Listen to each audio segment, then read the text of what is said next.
नमस्कार प्रेक्षकांनो, या प्रेमाची गोष्ट मालिकेचा रिव्ह्यू पाहण्याआधी अजून जर तुम्ही माझा हा मराठी मालिका लवर चॅनल सबस्क्राईब केलं नसेल तर नक्की सबस्क्राईब करा.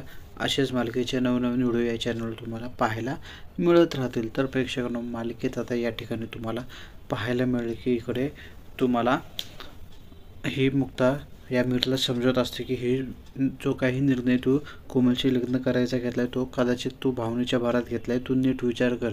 आजही तुझी जुनी जखम भरलेली नाही आहे. आजही तुझं मिहिकावर खूप प्रेम आहे. परंतु यानंतर जर हे कोमलला कळलं तर काय होईल कळते का तुला? ती कधीच तुझी होऊ शकणार नाही. तूही तिचा कधीच होऊ शकणार नाही. आजचं मरण तू उद्यावर ढकलतोय. कळतंय का तुला? त्यामुळे प्लीज नीट विचार कर. भावनेच्या भरात कोणताही निर्णय घेऊ नको. तेव्हा तो बोलतो, नाही असं काही नाही, मी भावनेच्या भरात निर्णय घेतला नाही. मग मला सांग, आत्तापर्यंत कोमलकडे त्या नजरेने तू कधी बघितलं आहे का? नाही ना. मग असं अचानक कसा काय तू निर्णय बदलला आहे? मी एका विषयी तिला समजलं तर कळते का तू काय? त्यामुळं प्लीज मी हात जोडून विनंती करते. मला माहिती आहे तुला माझं बोलणं थोडं चुकीचं वाटेल, पण प्लीज या सगळ्या गोष्टींचा विचार कर. तेव्हा मीर बोलतो, मी ह्या सगळ्यांचा निर्णय खूप विचार करून घेतला आहे. उगाच या कोमलवर दया यावं म्हणून मी या सगळ्या गोष्टी केलेल्या नाही आहे. तिच्या आनंदासाठी मी काही करू शकतो असं या ठिकाणी मिहीर बोलतो. आणि या मिहिकाचं बोलायचं झालं तर प्लीज मिहिकाविषयी काय बोलू नको. तिचं आता लग्न झालं आहे, ती सेटल झाली आणि ती खूप खुश आहे आणि ती प्रेग्नंट आहे असं हा मिहीर बोलताना दिसतो. तेव्हा ही खूप खुश होते. काय, माझी मिहू प्रेग्नंट आहे? तुला कसं कळलं? तेव्हा मागे माझी भेट झाली होती, तेव्हा हर्षवर्धन पण होता. तेव्हा मला कळलं की ते प्रेग्नंट आहे. ते खूप खुश आहे. कितीही काय झालं तर तो हर्षवर्धन आहे आणि तो श्रीमंत आहे आणि या मिहिकाच्या सगळ्या इच्छा हा हर्षवर्धन पूर्ण करत असेल. त्याच्यामुळं खूप खुश आहे. त्याच्यामुळं मी पण आता मूव ऑन झालो आहे. मला तिचा काही संबंध नाही आहे आणि आता आमचा तिचा कोणत्याही प्रकारचा पुढे संबंधसुद्धा येणार नाही. त्यामुळे कोमलशी लग्न करण्याचा मी खूप विचार करून निर्णय घेतलेला आहे असं सांगतो. आणि इथे हर्षवर्धन घरी येतो आणि या मिहिकाला बोलतो की तुला काय वाटतं, रात्री मी दारूच्या नशेत तुला सांगितलं की आपल्यामध्ये काहीच झालं नाही, तर तू लय उडायला लागली का, लय बोलायला लागली का? तेव्हा बोलते, हो म्हणजे उडाले का? म्हणजे तू एवढा वर्ष मला फसवतोय, एवढे महिने झाले मला खोटं बोलतोय, आपल्यामध्ये काहीच झालं नाही आणि खोटे रिपोर्ट्स दाखवून मला ब्लॅकमेल केलं आणि तुझ्याशी लग्न करण्यास मला भाग पाडलं. मी माझ्या मिहीरशी खोटं बोलले, माझ्या मुक्ताईशी खोटं बोलली, माझ्या घरच्यांशी खोटं बोलली, फक्त माझी इज्जत वाजवायला, बदनामी होऊ नये म्हणून हे सगळं मी करत राहिले. परंतु तू नालायक, इतकी नीचपणाची पातळी गाठली ना, खरंच मला लाज वाटते तुझी. आणि बरंच त्याला स्वतंत्र दिसतं. तेव्हा ते बोलते, आता तू काही करू शकत नाही, तुझं माझी लग्न झालं आहे आणि आता गप घरी बसायचं. तू माझी बायको आहे आणि मी तुझा नवरा आहे. तेव्हा ही बोलते, लाज वाटते का नवरा बोलायला? नवरा बोलायचा अर्थ कळतो का? नवरा शब्दाचा अर्थ कळतो का? नवरा म्हणजे काय असतो? भावना असतात, फिलिंग्स असतात, बायकोची काळजी घेत असतो. आणि तुझं काय? तू स्वतः कधी काही केलं आहे का? तू फक्त फायदा घ्यायचं हेच माहिती तुला माहिती आहे. त्यामुळं मला तू बायको म्हणण्याचा अधिकार गमावला. मी तुझी बायको नाही आणि मला बायको बोलायचंच नाही या ठिकाणी असं तो सांगताना दिसतोय. आणि ही मग या ठिकाणी पुढे बोलते की आता मी माझ्या मिहीरला सांगणार आहे फोन करून की माझ्या पोटात जे बाळ आहे तुझं आहे आणि लवकर इकडे ये आणि मला घेऊन जा. तो इथं आल्यानंतर मग तुझ्या नाकावर टिचून इथे तो मला घेऊन जाणार, कळलं का? तेव्हा हा बोलतो, हे सगळं शक्य नाही आहे. आता तू माझी बायको आहे, मी तुझा नवरा आहे, त्याच्यामुळे तू इथून कुठेच बाहेर जाऊ शकत नाही. आणि फोन वळून घेताना हा हर्षवर्धन आपल्याला या ठिकाणी दिसत आहे. दुसरीकडे हा आपल्याला मिहीर मुक्ताला सांगतो की तू जसा विचार करते तसं काही नाही आहे. जसं कोमलचं आयुष्याची आता बरबाद झाली तसंच काही महिन्यापूर्वी माझी झाली होती आणि सगळं मला भूतकाळ आठवला. स्वाती वहिनी जे काही बोलली त्यामुळे माझे डोळे उघडले की चांगल्या गोष्टी भविष्य करायला, वाईट गोष्टी पुसायला चांगला जोडीदार असायला हवा आणि म्हणून मग कदाचित हे देवानेच ठरवलेलं आहे असं मिहीर मुक्ताला बोलतो.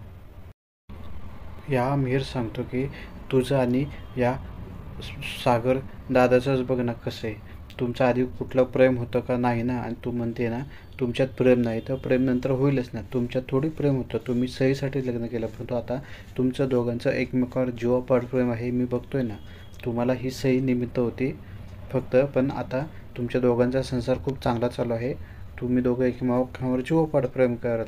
कदाचित भविष्यामध्ये कोमल आणि माझंसुद्धा असंच होईल भविष्यात एकमेकांवर प्रेम. त्यामुळे उगाच तुम्ही चुकीचा विचार करू नका, काळजी करू नका. मी खूप विचार करून कोमलशी लग्न करण्याचा निर्णय घेतलाच. कारण जसं तुम्हाला सही निमित्त होतं लग्न करण्यासाठी, तसं आमचे ब्रेकअप्स निमित्त असू शकतात लग्न करण्यासाठी. त्यामुळे टेन्शन घेऊ नका. मी या कोमलचे मनापासून लग्न करणार आहे, पण जर ती या लग्नाला तयार असेल तर. हे सगळं ऐकून ही खूप खुश होताना दिसते मुक्ता. तू बरोबर डिसिजन घेतला आहे. मला वाटलं तू भावनेच्या भरात निर्णय घेतला, पण तसं काही नाही, काय हरकत नाही. आणि यानंतर मग इथे हर्षवर्धन तिला बोलतो, तू मिरला काय कोणालाच फोन करायचा नाही, मी तुला करू देणार नाही. तेव्हा ही खूप विनंती करते, नाही मला जायचं आहे बाहेर, पण ही जात नाही. हा हर्षवर्धन तिला कोंडताना या ठिकाणी आपल्याला दिसत आहे. आणि मग ते रडत बसताना दिसते. मला त्याच्याशी भेटायचं, त्याशी बोलायचं, पण हा हर्षवर्धन कोंडून तिला बाहेर जाताना दिसतोय. परंतु इथे बसलेले असताना तेवढाच मुक्ताचा या मिहिकाला फोन येतो. हा हॅलो ताई, बोल ना, तू कसे काय फोन केला असं ही बोलते. तेव्हा मिहिका तू प्रेग्नंट आहे? तेव्हा ही खूप रडते. हो मी प्रेग्नंट आहे. तेव्हा ही बोलते तू हर्षवर्धनपासून प्रेग्नंट आहे? तेव्हा नाही, मी हर्षवर्धनपासून प्रेग्नंट नाही, मी तुला सांगणार होते पण मी कोणाला सांगितलं नाही आहे. नक्की खरं काय खोटं काय ते. मी प्रेग्नंट आहे, परंतु हर्षवर्धनच्या बाळाची आई नाही तर मिहिरच्या बाळाची आई होणार आहे असं सांगते.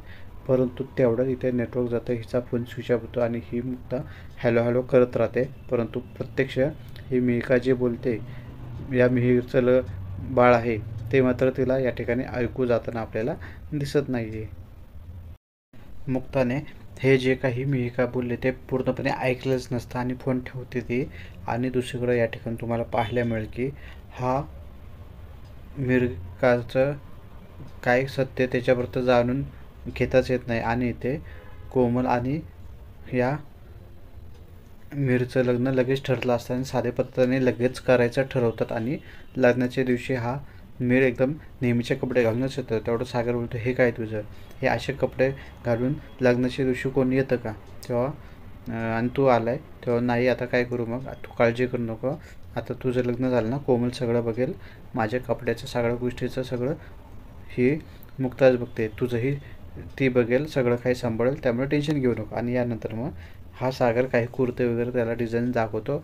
यापैकी कोणता कुर्ता घाल, तुला कोणता आवडतो बघ, तेव्हा तुला आवडेल तो दे असं हा मिहिर बोलताना दिसतो. आणि इथे हा मग मिहिर तयार होताना लग्नासाठी दिसतोय. रजिस्टर यांचं मॅरेज या ठिकाणी आपल्याला होताना दिसत आहे. दुसरीकडे ही कोमलही खूप खुश असते.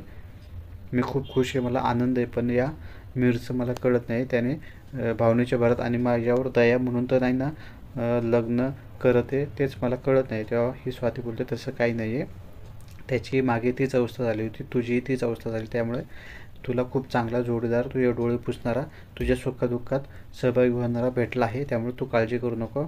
तोही तुझ्यावर खूप प्रेम करेल आणि तूही त्याच्यावर खूप प्रेम कर. आणि आता या विषय सोडून दे.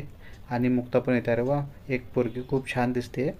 आणि मग या ठिकाणी दागिने वगैरे आणताना दिसतात कोमलला घालण्यासाठी. तेव्हा स्वाती बोलते, वा एका पोरीची मजा आहे, खूप काही चांगल्या गोष्टी भेटतात. आणि सगळंजण या ठिकाणी आपल्याला कोमलला खूप छानपैकी लग्नासाठी आपल्याला तयार करताना दिसत. रजिस्टर साधं मॅरेज असतं, पण तरीसुद्धा दोघेही मिहिर आणि ह्या कोमल लग्नासाठी तयार केलेला असतात. सगळेजण खूप कौतुक करतात आणि सगळेजण एकत्र हॉलमध्ये येताना दिसतात. तो लग्न लावणारा सुद्धा त्या ठिकाणी आपल्याला आलेला दिसत आहे.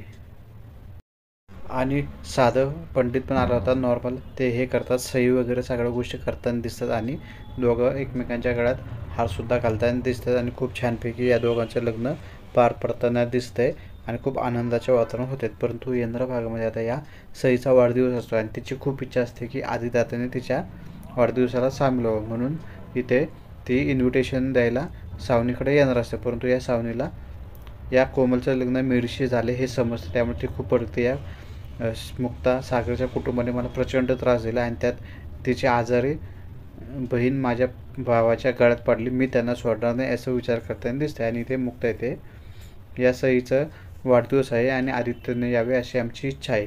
तेव्हा ही बोलते, मला माहिती आहे तू आदित्यला इन्व्हाइट करायला आली ना वाढदिवसाला, तुला काय करायचं ते कर, मी काय त्याला पाठवणार नाही, तू इथून निघ, नाहीतर मी धक्के मारून बोलून सिक्युरिटीला तुला हाकलून देईल असं सावनीला या ठिकाणी बोलताना ती रागाच्या भरात आपल्याला दिसत आहे. त्यामुळे आता पाहू मालिकेत येणाऱ्या भागामध्ये अजून आपल्याला या ठिकाणी काय काय पाहायला मिळतं आणि अशाच मालिकेच्या नवीन प्रोमो रिव्ह्यू पाहण्यासाठी तुम्ही माझ्या चॅनलला नक्की सबस्क्राईब करू शकता. धन्यवाद.